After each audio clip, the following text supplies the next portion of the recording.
Feliz, né, que Deus tem nos dado mais essa oportunidade aí para, se eu estiver falando baixo, vocês falam que daí eu aumento o tom, tá? Para que eu possa estar passando, né, um pouco do conhecimento que Deus tem me dado, né? Hoje nós vamos falar a respeito, né, da importância das mulheres no ministério de Jesus. Você pode projetar lá para nós, por favor?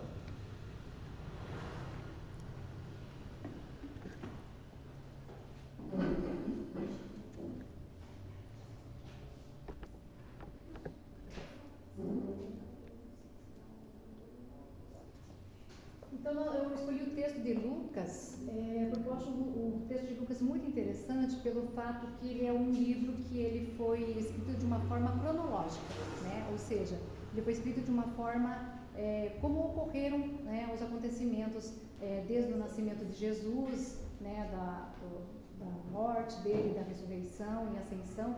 Então ele é um livro muito interessante para nós estudarmos ele, né? Então eu escolhi esse texto porque fala de quê? Fala de nós, mulheres.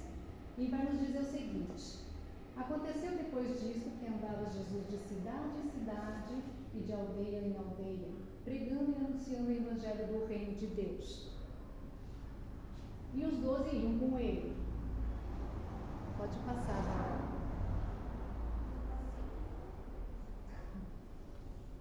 Eu vou ler aqui então.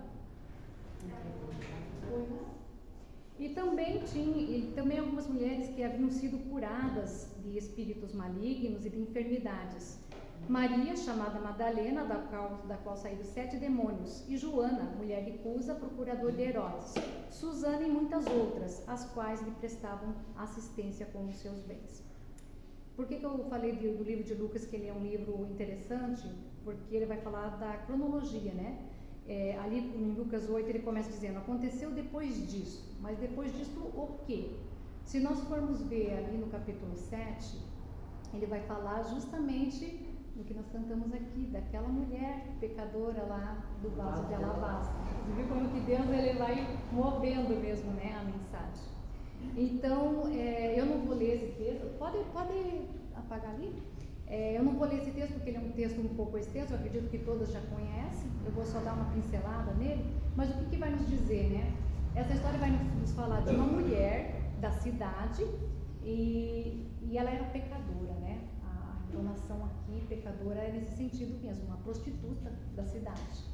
E ela é convidada, aliás, não é convidada, ela vai até a casa de um fariseu chamado Simão, que ela, sabendo que Jesus estaria ali, ela vai com um vaso de alabastro e ela chega por detrás de Jesus. A atitude que essa mulher ela toma é uma atitude assim, de tremenda humilhação mesmo, né? Então ela chega por detrás dos pés de Jesus e ela começa a chorar. E diz que esse choro é um choro incessante, ao ponto de regar os pés de Jesus com as suas lágrimas. Então ela seca com os seus cabelos, começa a beijar os seus pés. E então ela derrama aquele unguento, né, um perfume. Então, o que eu acho interessante é que Jesus, de forma alguma, ele vai repreender essa mulher. Muito pelo contrário, ele vai repreender o fariseu, né? Então, era comum, o porquê da não estranheza de uma mulher estar na casa de um fariseu? Porque na época, na cultura judaica, quando um rabino ia ensinar, né, algum mestre ensinar, eles ensinavam em casas. Então a pessoa tinha liberdade total de estar entrando nas casas e ouvir, né, os ensinamentos. Por isso que nós não estranhamos, né, de uma prostituta estar entrando na casa de um fariseu ainda, né? Então, e a atitude dela é uma atitude assim de tremenda humilhação. Então ela se encontra num momento assim que eu acho que ela se olha e vê o estado, né, de miséria da vida dela. Então ela se arrepende e ela chega aos pés de Jesus e toma aquela atitude, né, de humildade, de servidão, de amor. Por que eu quis falar do que aconteceu antes? Porque vai nos dizer lá, aconteceu depois disso o quê? Dessa mulher tomar essa atitude de lavar os pés de Jesus com suas lágrimas. Que andava Jesus de cidade em cidade, aldeia em aldeia, pregando e anunciando o evangelho de Deus. Então esses mesmos pés que causou esse impacto na vida vida dessa mulher, ele ia começar a causar esse impacto na vida de quem? De outras pessoas. Quando ele começa esse ministério na Galileia. A Galileia ficava ao norte de Israel e a Judéia ao sul. E vai nos dizer ali o texto que ele ia pregando e anunciando o reino de Deus, né? E os 12 iam com ele, e algumas mulheres. Então ele vai nos dizer de Maria Madalena, da qual ele havia expulsado 7 demônios. Na mensagem anterior lá em casa eu disse que o número 7 na Bíblia normalmente é um número simbólico. Não necessariamente 7, mas ele quer dizer assim que ela teria talvez muitos demônios, ou até legiões de demônios, que então atormentava essa mulher. Então Jesus, né, a liberta e também cura, né? Vai dizer que mais de 2 mulheres. Joana, veja a classe que essa mulher, ela era mulher de um procurador de Herodes, era uma socialite, né? Então ele a cura. E Susana também, essa mulher deveria ser muito conhecida, porque não vai falar que ela é filha de quem ou que ela é de onde, vai falar simplesmente Susana. Então Susana, já todo mundo já conhecia quem era essa mulher. Então vai dizer que essas mulheres e muitas outras, né? Muitas outras auxiliavam Jesus, né? Então, e também auxiliavam com as suas posses. Veja só, Jesus não se incomodou. Não era, irmãs, comum um rabino ter discípulas. Era mais comum. Até porque o judaísmo ali, eles eram muito machistas na época. Então, eles sempre inferiorizavam, colocavam as mulheres de lado. Imagine Jesus, olha como que Jesus ele veio para mudar completamente, né, o contexto da época e chocar, né? Ele chocou com essas atitudes que ele tomou. Então daí essas mulheres, né, assessoravam ele com seus bens, as mulheres de posses. Agora uma questão que eu vou perguntar aqui: por que Jesus está dizendo aqui que os 12 com ele, os 12 discípulos, né, os 12 apóstolos, por que Jesus não escolheu mulheres para o corpo de apostolado? Por que foram 12 discípulos? Por que não mulheres? Então, apóstolo, o que é a palavra apóstolo? Apóstolo significa enviado. Qual que era o requisito para ser chamado apóstolo? Ele teria que ser chamado pessoalmente por Jesus. Jesus, quando chega lá para Mateus, lá na coletoria, diz: vem e segue. Falou para os outros: vem e me segue. Então, é um chamado pessoal de Jesus. Depois nós vamos ver com o suicídio de Judas que entrou Matias no lugar de Judas, né? E só que Matias foi um chamado diferente, porque eles fizeram um sorteio e, direcionado pelo Espírito Santo, aí ele é escolhido então para substituir Judas, né? E mais além a gente vai ver Paulo, né? O apóstolo Paulo, que ele foi chamado diretamente por Jesus, né? Quando ele estava indo para Damasco, através daquela visão, e Jesus ainda apareceu mais 2 vezes para ele na prisão. Então, hoje em dia a gente vê o que? Nós estamos vendo muitas pessoas se denominando apóstolos. Eu estava vendo na internet até apóstolas. Será que é bíblico? Será que existem apóstolas mesmo? Então nós vamos ver hoje, baseado na palavra de Deus. Para nós entendermos isso, nós vamos ter que voltar lá em Gênesis 2. Por favor, Bárbara, coloca lá para nós. Lá no início de tudo, para nós entendermos o porquê que Jesus não chamou mulheres para compor o apostolado. Então vai nos dizer lá: disse mais o Senhor Deus: não é bom que o homem esteja só. Far-lhe-ei uma auxiliadora que lhe seja idônea. Deu nome o homem a todos os animais domésticos, às aves dos céus e todos os animais selváticos. Para o homem, todavia, não se achava uma auxiliadora que lhe fosse idônea. Então o Senhor Deus fez cair pesado sono sobre o homem e este adormeceu. Tomou uma de suas costelas e fechou o lugar com carne. E a costela que o Senhor Deus tomara ao homem, transformou-a numa mulher e lhe a trouxe. Então aqui esse relato que ele está falando, ele vai dar detalhes de como a mulher foi formada. Porque no capítulo anterior vai falar o quê? No princípio de tudo, né? Quando Deus fez os céus, a terra, os animais. Então Deus vai dizer lá e disse Deus: haja luz, e houve luz. E viu Deus que a luz era boa, e pôs tarde de manhã o primeiro dia, e assim sucessivamente. No 6º dia, aí Deus ele faz o quê? Ele faz os animais terrestres, né? Os domésticos, os selvagens e os répteis. E daí ele deixa por último de, né, fazer o homem do pó da terra. Por que ele resolve fazer por último? Porque ele fez a outra criação para que o homem usufruísse. Era um presente para o homem aquilo ali, né?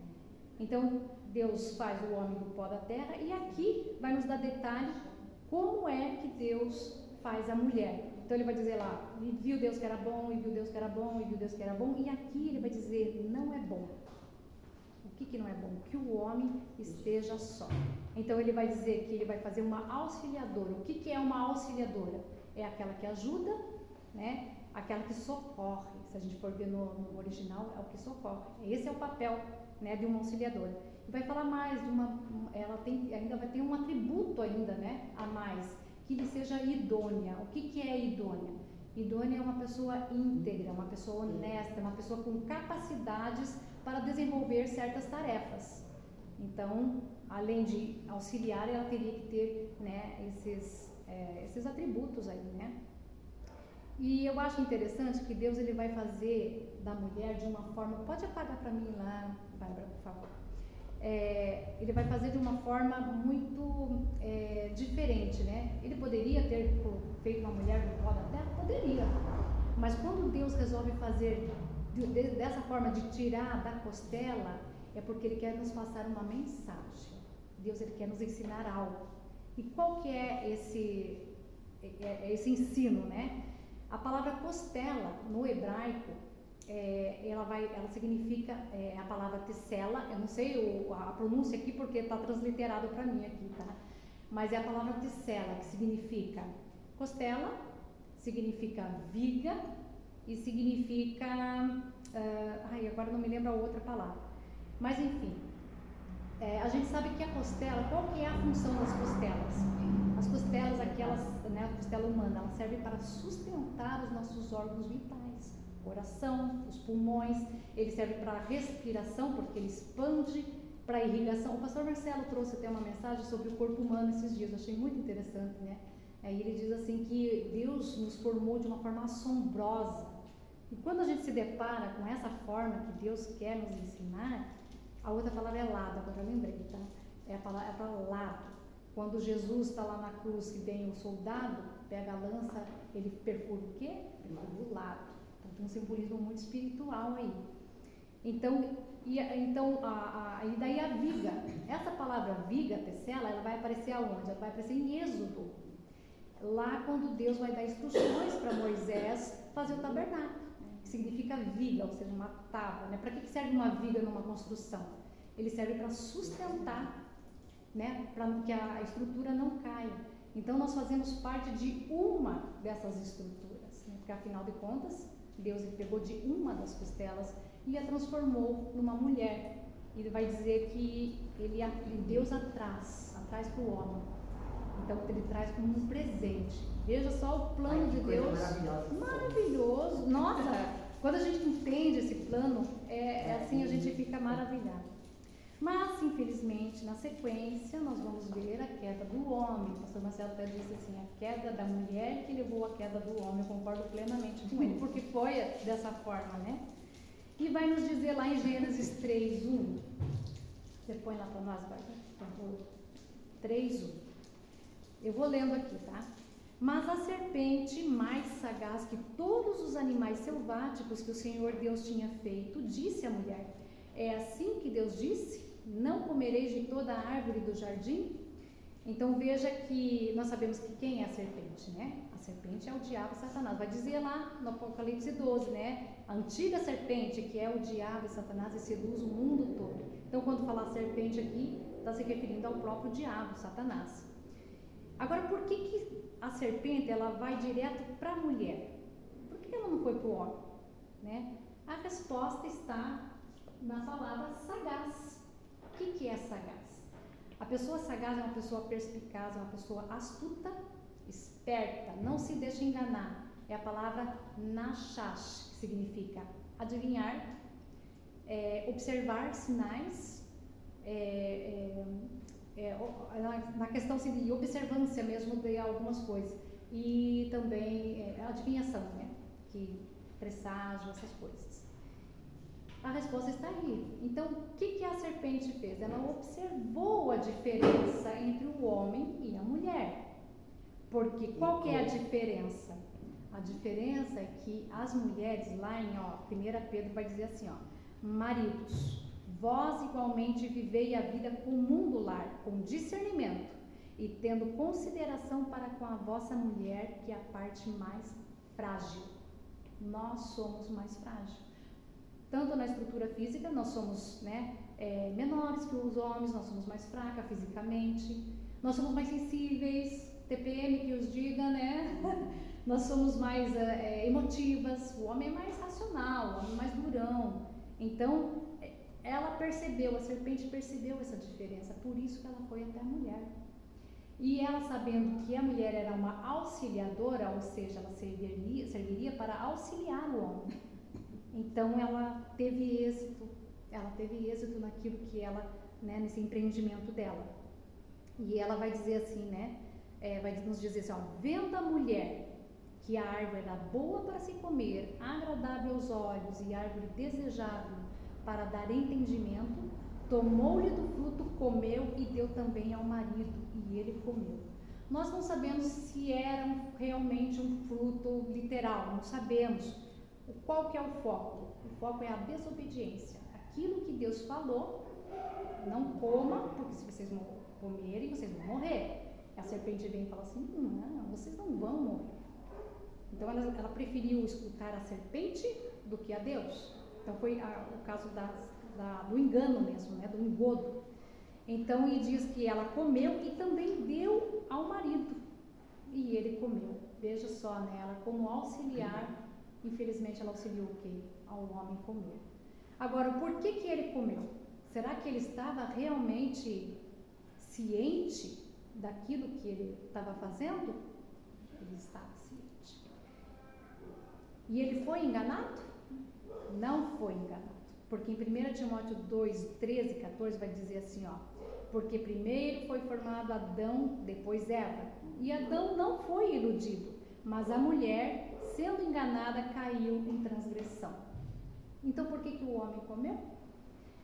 Eu escutei há muitos anos atrás uma pregação de um pastor que eu achei assim, fez todo sentido para mim.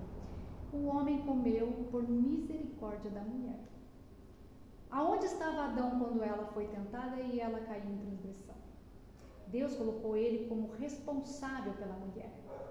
Ele era um líder, ele foi feito primeiro. Então, aonde estava ele que ele não cuidou e fez, e deixou ela cair. Então ele resolve desobedecer para que a punição caísse sobre ele. Porque afinal de contas, ele é responsável pela mulher, não é? Então ele resolve fazer isso. E é interessantíssimo porque Paulo vai fazer um paralelo lá em Efésios 5, 31, 32. Efésios, Bárbara, por favor. Ele vai dizer assim, eis porque deixará o homem a seu pai e a sua mãe, e se unirá à sua mulher, e se tornarão os dois uma só carne. Grande é este mistério, mas eu me refiro a Cristo e à igreja. Veja só, ele vai mencionar aquela parte do versículo ali, quando Adão vê a mulher, ele vai falar isso, eis porque deixará pai e mãe, tornarão uma só carne.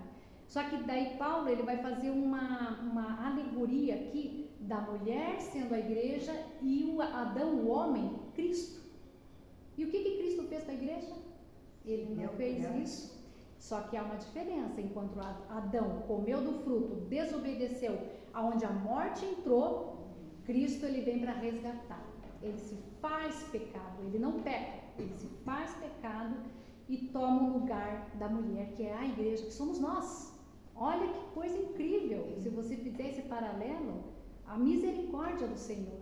Então Paulo ele vai falar desse mistério, grande esse mistério, quando os dois se tornarem um, ou seja, Cristo e a igreja. Então a gente vê uma coisa assim maravilhosa. Então lá em 1 Coríntios 15, 22 vai dizer assim, porque assim como em Adão todos morrem, assim também todos serão vivificados em Cristo. Veja a diferença. Adão peca, Adão através de Adão todos nós morremos, mas Cristo vem e resgata onde vivifica toda a igreja, né? Agora nós vamos entrar vou falar, daí não precisa projetar, tá, mas eu vou dar uma pincelada aqui no que acontece depois da queda, né? Aí vem a punição sobre todos os envolvidos ali, a serpente, a mulher e o homem. E nós notamos que essa punição, ela vem como uma punição, mas também como uma missão. Porque ele vai dizer para a serpente, né? Ele vai amaldiçoar a serpente, maldita serás, né, entre todos os animais domésticos e selváticos, se arrastará sobre o teu ventre e comerá pó todos os dias da tua vida. Então, realmente, a serpente, ela faz isso, ela sai rasteja, come pó. Mas se nós levarmos para o lado espiritual, quem é o pó? O pó somos nós. Do pó foste tornado, do pó tornará. Então, quem é a serpente? É o diabo. Não tem a passagem que diz lá que o diabo, né, anda em derredor, rugindo como um leão, querendo tragar quem o possa. Então, essa é a função da serpente. Por quê? Porque ela teve êxito naquilo que ela empreendeu. Entenderam? É assim, então, porque nós temos que entender que Satanás, ele tem um reino, assim como Deus também tem. Então, ele quer agregar mais pessoas do reino dele. Então, é esse pó que ele vai comendo, né? Então, é assustador. Se a gente for parar para pensar, é assustador. E vai dizer também para a mulher que ele aumentaria o sofrimento da gravidez, com dores daria luz a filhos. O seu desejo, o desejo do marido seria, né, para ela, no caso, aliás, o desejo do marido seria, ela teria que obedecer o marido e ele te governará. Ou seja, aquilo que é uma punição, mas a gente vai ver lá na frente que isso aí é uma bênção, gente. Não é uma punição. Nós vamos ver mais, né, com alguns versículos bíblicos aqui. E para o homem, qual é então a missão da mulher era, né, ter filhos. E por que não é uma punição essa dor, né, de ter filhos? Porque Jesus mesmo vai dizer, né, a mulher quando está para dar à luz sente angústia, porque sabe que é a chegada a hora, mas depois que vem o filho ao mundo, lhe vem grande alegria, né? Então a gente percebe que isso aí, né, Deus ele já faz uma punição, uma missão e depois uma bênção. E daí vai dizer para o homem, né, que o homem ele vai ter que ralar muito para manter, vai suar muito, né? Ele amaldiçoa a terra ela vai ter sequidão, vai ter intempéries, ela não vai produzir o fruto, né? Então o homem teria que trabalhar, suar muito, e ele seria como um mantenedor do seu lar. Esse é o papel do homem, entendeu? Então a gente percebe que é tudo assim, se nós, né, analisarmos profundamente, faz todo sentido. Então, falando de missão, a gente vai pegar um texto que tem mulheres da igreja que elas têm vontade de rasgar essa página da Bíblia. Eu já vi mulher falando assim, não, isso aqui Paulo falou por ele mesmo, não foi inspirado por Deus. Eu já vi mulheres falando isso. Coloca para nós lá 1 Timóteo 2, 11 e 15. As feministas amam essa passagem, elas amam. Elas, né, dizem que Paulo é um machista, mas elas podem ser feministas, né? A gente vê isso, que é uma incoerência, né? Vai dizer assim: a mulher aprenda em silêncio com toda submissão, e não permita que a mulher ensine, nem exerça autoridade de homem. Esteja, porém, em silêncio. Pode. Porque primeiro foi formado Adão, depois Eva. E Adão não foi iludido, mas a mulher, sendo enganada, caiu em transgressão. Então, muitos leem essa passagem, não entendem, eu não entendia também. Eu falei, não, então eu tenho que ficar quietinha mesmo, eu tenho que ficar lá, né, o marido, né. Mas a gente tem que entender o contexto. O que estava acontecendo naquela época de Paulo? Porque Paulo aqui está escrevendo para Timóteo, dando instruções práticas, né, da igreja. Mas vamos pegar lá a igreja de Corinto. A igreja de Corinto era uma igreja problemática. A gente lê, a gente vê quantos problemas tinha, porque era uma cidade, né, da Grécia, uma cidade totalmente pagã, onde havia muitos templos pagãos, e quem é que mais direcionava, né, esses cultos? Eram as mulheres, sacerdotisas cultuais, as sacerdotisas sexuais. Elas faziam orgias, faziam todos aqueles ritos, né? Então era muito comum dessas mulheres fazerem esse tipo de culto. E o que estava acontecendo? Muitas dessas mulheres, elas estavam se convertendo ao cristianismo. E elas estavam se convertendo, então sempre vai ficar aquele resquício lá da velha criatura, né? E daí então o que estava acontecendo? Elas estavam tumultuando os cultos nas igrejas de Corinto, né? Querendo de repente até implantar certas práticas que eram feitas lá no paganismo. Então por isso que Paulo ele é muito rigoroso aqui. Ele vai dizer, ó, que a mulher não ensine, porque elas estavam querendo ensinar, né? Ensinar, né, doutrinas, a gente não sabe exatamente o que, mas elas estavam tumultuando. Aí ele fala, e a mulher esteja em silêncio, né? E ele vai dizer assim, que ela aprenda com toda submissão. A gente, no português, essa palavra, ela soa muito pejorativamente, né? O que significa submissão? Submissão. É uma subalterna, inferior, né? Classe, né? Mas se nós formos analisar o que significa submissão, o que é sub? Abaixo. Missão. É uma missão abaixo. Não na questão inferior, mas na questão, a carga é menor do que a carga do homem. Entenderam? Essa carga, as mulheres não têm que carregar a carga que é do homem, mas ela tem a sua carga menor. Tanto é que ele vai dizer assim, ó, todavia será preservada através de sua missão de mãe, se ela permanecer em fé, amor e santificação. Preservada. Deus está preservando a mulher. E o que nós estamos vendo hoje, minhas irmãs? Nós estamos vendo uma inversão de valores. É assim, assustador. Porque, vamos voltar lá um pouquinho lá, eu vou dar um exemplo do que eu vivi, né? Uns 45 anos atrás. A gente sabe que a incidência de divórcios eram muito poucos na época. Não se havia muitos divórcios. Tanto é que eu ouvia meus pais dizendo assim, ai, que ela lá divorciou, ai, vai virar uma mulher da vida. Era essa a fama de uma mulher divorciada. Isso há 45 anos. Hoje, né, tá muito comum. Então, o que acontecia? Os homens se divorciavam, e eles se divorciavam das mulheres, mas se divorciavam dos filhos também. E o que começou a acontecer? As mulheres se viram sozinhas. Elas tiveram que começar a trabalhar fora, dar conta da casa, conta dos filhos, e tudo por causa do egoísmo do homem. Então as mulheres delas começaram a, né, e elas começaram a pensar, peraí, mas eu consigo trabalhar fora, eu consigo dar conta da casa, eu consigo criar os meus filhos, pra que eu vou querer homem? Vocês já ouviram isso? Pra que eu quero homem? Eu sou independente, eu não preciso de homem. Então é essa mentalidade. Você vê, um erro começou com outro erro e vai virando, aí surgiu esse movimento feminista, que elas são totalmente contra os homens e qual que é a consequência disso também? Os homens hoje, eles estão muito frouxos. Tão frouxos. Os homens hoje, as mulheres mandam nos homens. Meu marido não é frouxo, não. Esse é o sacerdote do lar mesmo. Não é porque ele está aqui que eu estou falando isso. Ele cumpre o papel dele, sempre tem sido. Então, os homens daí, as mulheres, quando elas saem para o campo, né, de trabalho, eu não sou contra a mulher trabalhar fora, por favor, não é isso. Isso aí, cada uma tem um contexto de vida, uma experiência. Uma mulher que é abandonada pelo marido, ela tem a opção de não trabalhar fora? Ela não tem opção, entendeu? Não é esse o padrão que Deus colocou, mas é tudo por causa do pecado.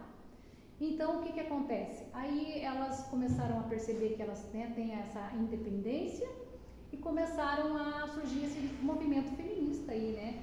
É onde, né, se a mulher ganha mais do que o homem, ela começa a pisar no homem. Eu vi isso com os meus próprios olhos. A mulher começou a ganhar mais do que o homem, começou a humilhar, começou a escarnecer dele até diante dos filhos, a diminuir. Isso não agrada a Deus nem um pouco. Isso aí é maligno, é uma coisa maligna. Não podemos, né, nos deixar levar por essa, vamos dizer assim, por essa forma do mundo, né, que vê. A sociedade implanta coisas na mente das mulheres, da sociedade em geral. E você é levado. Eu, quando era mais nova, eu pensava assim, não, eu vou trabalhar fora porque eu quero comprar minhas roupas, meus sapatos. A gente gosta disso, né? Nós gostamos, a gente quer ter, né, essa independência. Porque quando os filhos são pequenos, o marido, ele tenta, né? Ele tenta até dar, mas nem sempre é possível, né? Só que daí eu comecei a pensar, peraí, mas eu vou trabalhar fora, eu não tenho nenhuma formação acadêmica, não desmerecendo profissões aí que ganham pouco, não é isso. Mas eu vou pagar uma pessoa para ficar cuidando dos meus filhos, cuidar da casa, e o que isso dá para mim? Eu vou trocar 6 por meia dúzia, não vale a pena. Daí eu abri mão disso, falei, não, eu vou cuidar dos meus filhos, né? Hoje com a maturidade, né, que eu tenho, eu percebo que foi a melhor coisa que eu fiz. Eu acho que foi até Deus, na época eu não era crente ainda, mas foi até Deus que me direcionou para isso, porque eu não me arrependo nem um pouco de não ter ido, né, trabalhar fora, porque eu pude cuidar dos meus filhos, né, depois logo eu já me converti, ensinar eles nos caminhos de Deus, e hoje eu estou colhendo os frutos disso, desse cuidado que eu tive com os meus filhos, né. Não são perfeitos, ninguém é perfeito, mas assim, nunca me deram dor de cabeça, nunca, sabe, assim, são pessoas assim que é os frutos que a gente planta, né, se você planta coisa boa, você vai colher coisa boa. Então é interessante isso, né. E a mulher, ela querendo essa independência, ela se torna o quê? A mulher quer ser tanto independente, mas ela se torna escrava. Porque o que acontece? A mulher, ela vai trabalhar fora, aí ela trabalha o dia todo fora, chega em casa, se o marido não ajuda, se não tem quem o ajude, ela vai ter que fazer. Então ela vai ter jornada dupla, jornada tripla, jornada quádrupla. Então ela quer ser tão independente e acaba sendo escravizada, né? Eu acredito que depois que os filhos são grandes, aí tudo bem, não tem problema nenhum, mas enquanto os filhos são pequenos, eu acredito que a mulher, pelo menos, ela tem que se dedicar à casa e aos filhos. Essa é o que Deus padronizou, né? Ele vai falar da missão de mãe, né? Então, lógico, é como eu disse, cada um tem um contexto, nós não sabemos, né? Mas infelizmente o padrão que Deus, infelizmente as pessoas não percebem, né, o padrão que Deus colocou para nós e acaba colhendo consequências gravíssimas, né? Olha aí o prejuízo que está tendo na sociedade. A gente tem visto notícias aí que eu fico estarrecida, eu penso assim, eu nunca pensei que eu ia ver o que eu estou vendo. Então, é assustador. Mas Jesus já havia profetizado muitas coisas que estão acontecendo hoje, né? Então, vai dizer lá em 1 Coríntios, né, ó, no Senhor, todavia, nem a mulher é independente do homem, nem o homem independente da mulher. Porque como provém a mulher do homem, assim também o homem é nascido de mulher, e tudo vem de Deus, né? Então ele vai falar no Senhor, veja só, ele dá essa ênfase, no Senhor não há homem independente e nem mulher, os dois são dependentes um do outro, porque nós somos o quê? Nós nos completamos, esse é o padrão, né, de Deus. Então ele vai dizer no Senhor. Por que ele fala no Senhor? Porque a sociedade aí, a gente vê cada vez mais, homens não querem casar, mulheres não querem casar, o egoísmo é tão grande para estar dividindo, né, o eu, né, aquele ego tão grande, que eles não são capazes nem de querer formar família. A gente vê isso, né? E pasmem, estão falando até de úteros artificiais. Essa missão que nós, né, gestamos, estão falando em úteros artificiais, e eu não duvido que isso aí vai acontecer por causa do quê? Da independência. As mulheres feministas, né, elas acham que, eu vi até uma notícia, uma argentina, nossa, fiquei muito triste com isso. Ela conseguiu aprovar uma lei lá sobre o aborto, né?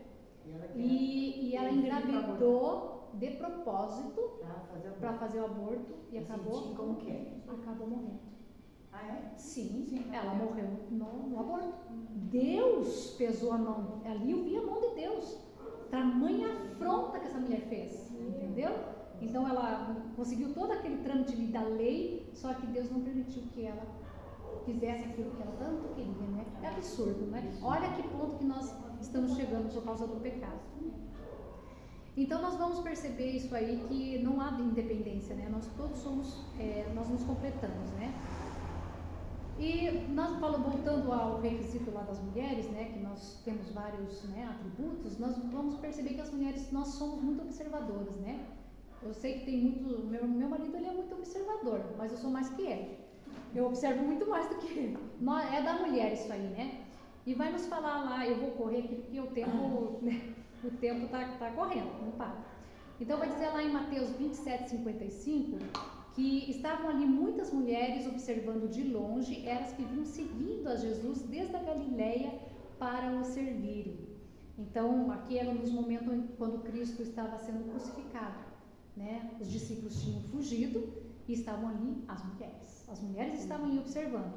Em Lucas 23, 55 vai dizer: as mulheres que tinham vindo da Galileia com Jesus seguindo, viram o túmulo e como o corpo fora ali depositado. Então elas observaram também aonde que Jesus foi sepultado, porque depois elas teriam que voltar ali para fazer todo aquele, né, a preparação do corpo, isso. Então olha como elas estavam ali de perto para observar tudo. E em João 19, 41 vai dizer assim, ó: no lugar onde Jesus fora crucificado havia um jardim, e nele um sepulcro novo, no qual ninguém tinha sido ainda posto. Veja só, né? Era um jardim. E aqui em Marcos 16, 19 vai dizer assim: havendo ele ressuscitado de manhã cedo, primeiro dia da semana, apareceu primeiro a Maria Madalena, da qual expelira 7 demônios. Por que Jesus apareceu para uma mulher? E olhe quem ainda, uma mulher que ele tinha expulsado 7 demônios. E ele estava num jardim. Olha só o paralelo. Aonde que a mulher foi tentada? Não foi lá no jardim? Quem apareceu para ela?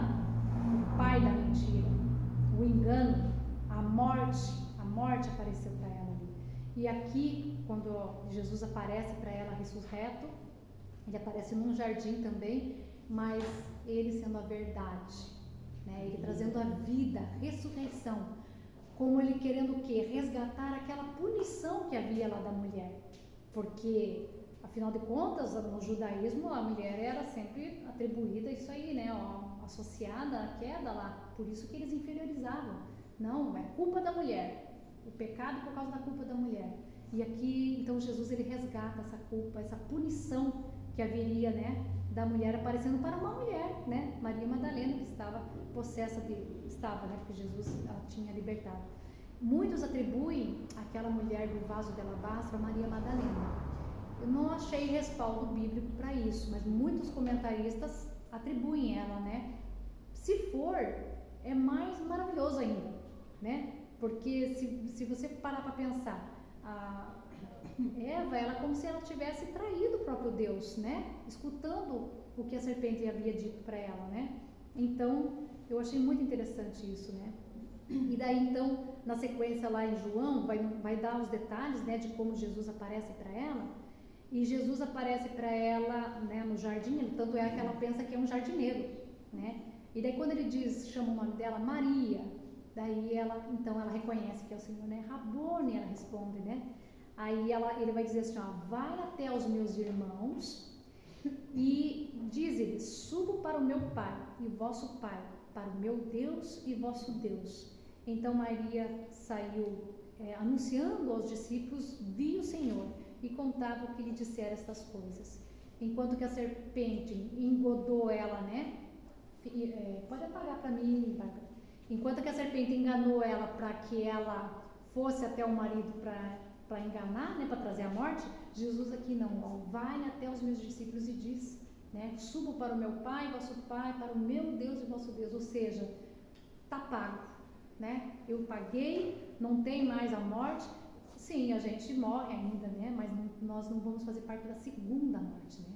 Enquanto Cristo não retorna, nós temos que cumprir o nosso papel aqui, né, de mulheres, auxiliando os maridos.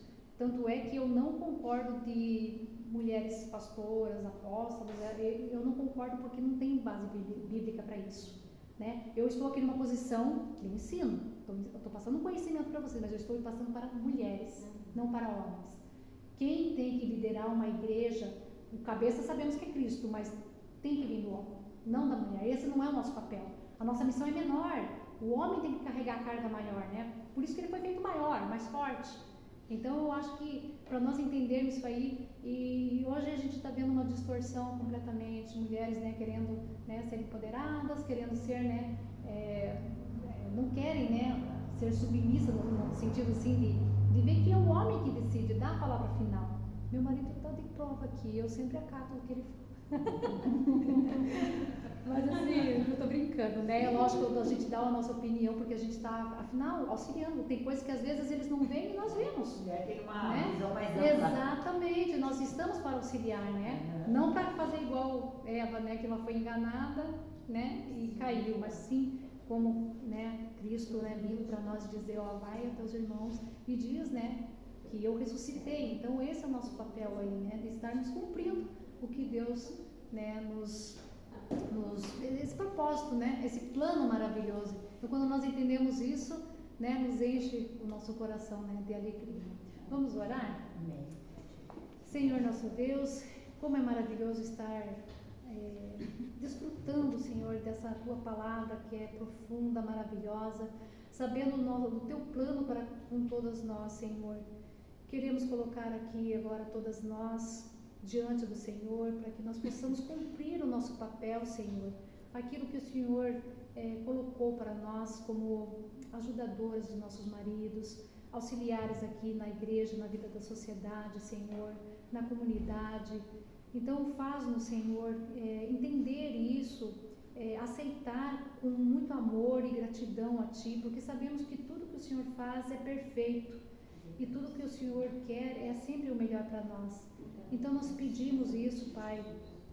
Abençoe a cada irmã que está aqui. Eu agradeço pela vida de cada uma que se dispôs a estar neste momento aqui e queremos, Senhor, nos encher do Teu Espírito, render frutos para o Teu reino, Amém. Cumprindo o propósito que o Senhor fez para cada nós. Amém. Em nome do Senhor Jesus Cristo, nosso Salvador, que nós oramos. Amém. Amém.